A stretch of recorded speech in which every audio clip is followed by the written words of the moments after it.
అండి, ఈరోజు నేను సాంబార్ అయితే కాస్తున్నాను. అది గుమ్మడికాయ సాంబార్. గుమ్మడికాయ, టమాటా, పెద్దలపై పచ్చిమిర్చి, వంకాయ. ముందుగా కందిపప్పు కడిగి నానబెట్టుకొని పప్పు అయితే వండేసుకుంటున్నాను. ఈ గుమ్మడికాయ మరింత వేసుకుంటున్నాను.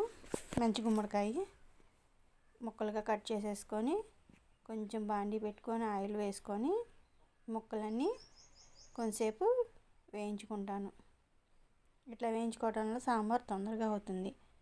ముక్కలు వేసుకున్నాక కొంచెం పసుపు, ఉప్పు వేసి కొంచెం మూత పెట్టేసి ఒక 5 నిమిషాలు మగ్గించేసుకొని ఈ లోపల చింతపండు నానబెట్టుకొని పిసుక్కొని పక్కన పెట్టేసుకోవాలి. పులుసు తీసి ముక్క చిదిరవకుండా తిప్పుకుంటే మంచి గుమ్మడికాయ వేయటం వల్ల సాంబార్ బాగా టేస్ట్ వస్తుందండి.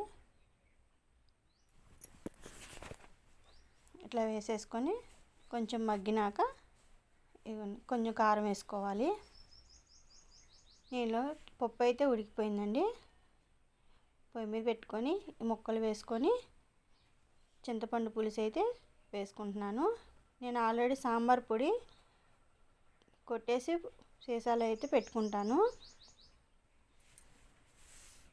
ఈ వయసులో చింతపండు పులుసు పోసి మనకి ఎంత కావాలో అంత వాటర్ అయితే వేసుకోవాలి.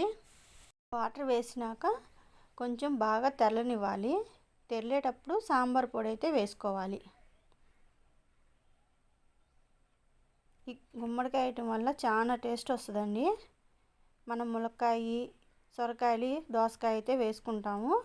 ఒకసారి గుమ్మడికాయ వేసి సాంబార్ అయితే కానీ చాలా బాగుంటుంది.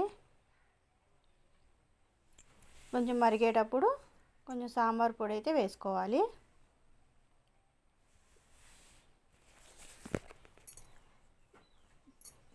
బాగా చిక్కబడ్డాక తాలింపు అయితే పెట్టేసుకొని వేసుకోవాలి. టేస్ట్ మటుకు చాలా బాగుంటుంది. నేను కాంబినేషన్గా బంగాళదుంప పచ్చికారం అయితే వేపానండి. సాంబార్ బంగాళదుంప ఫ్రై సూపర్ టేస్ట్.